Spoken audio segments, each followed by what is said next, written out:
When we use taxpayers' dollars to rebuild America, we're going to do it by buying America.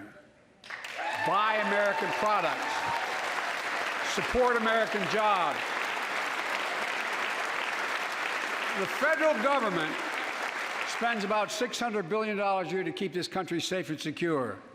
There's been a law on the books for almost a century to make sure taxpayers' dollars support American jobs and businesses.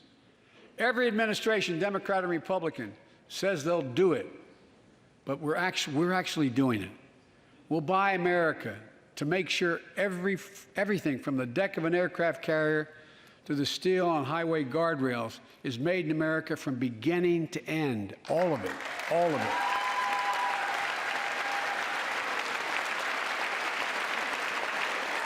But folks, to compete for the jobs of the future, we also need a level playing field with China and other competitors. That's why it's so important to pass the Bipartisan Innovation Act sitting in Congress that will make record investments in emerging technologies and American manufacturing. We used to invest almost 2% of our GDP in research and development. We don't now. China is. Let me give you one example why it's so important to pass. If you travel 20 miles east of Columbus, Ohio, you'll find 1,000 empty acres of land. It won't look like much, but if you stop and look closely, you'll see a field of dreams, the ground on which America's future will be built. That's where Intel, the American company that helped build Silicon Valley, is going to build a $20 billion semiconductor megasite, up to 8 state-of-the-art factories in one place, 10,000 new jobs. And in those factories, the average job about $135,000 a year.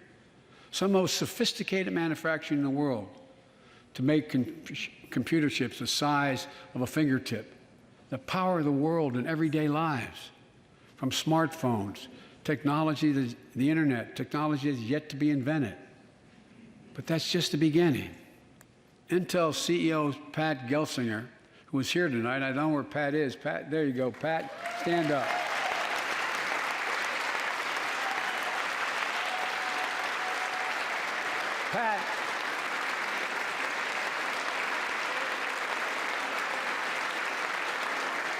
Pat came to see me, and he told me they're ready to increase their investment from $20 billion to $100 billion.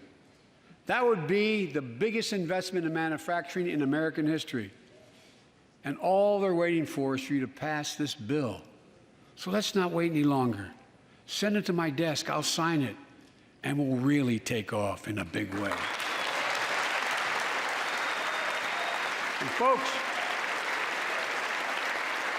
Intel is not alone. There's something happening in America. Just look around and you'll see an amazing story. The rebirth of pride that comes from stamping products made in America. The revitalization of American manufacturing. Companies are choosing to build new factories here when just a few years ago they would have gone overseas. That's what's happening.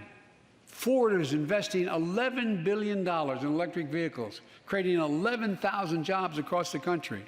GM is making the largest investment in its history, $7 billion to build electric vehicles, creating 4,000 jobs in Michigan. All told, 369,000 new manufacturing jobs were created in America last year alone. Folks,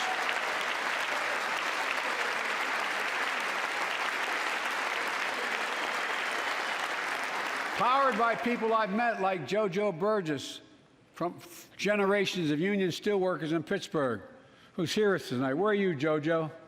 There you go. Thanks, buddy. As Ohio Senator Sherrod Brown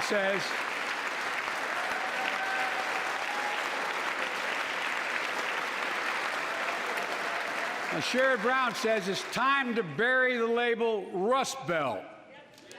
It's time to see what used to be called the Rust Belt become the home a significant resurgence of manufacturing. And with all the bright spots in our economy, record job growth, higher wages, too many families are struggling to keep up with their bills. Inflation is robbing them of gains they thought otherwise they would be able to feel. I get it. That's why my top priority is getting prices under control. Look, our economy roared back faster than almost anyone predicted, but the pandemic meant that businesses had a hard time hiring enough people because of the pandemic to keep up production in their factories. So you didn't have people making those beams that went into buildings because they were out. The factory was closed. The panic also disrupted the global supply chain. Factories close. When that happens, it takes longer to make goods and get them to the warehouses, to the stores, and prices go up. Look at cars last year. 1/3 of all the inflation was because of automobile sales. There weren't enough semiconductors to make all the cars that people wanted to buy. And guess what?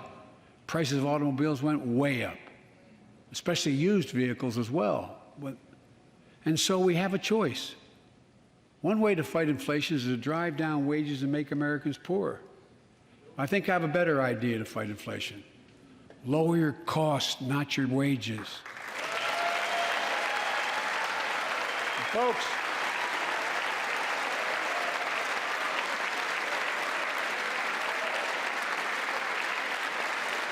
that means make more cars and semiconductors in America, more infrastructure and innovation in America, more goods moving faster and cheaper in America, more jobs where you can earn a good living in America. Instead of relying on foreign supply chains, let's make it in America. Look, economists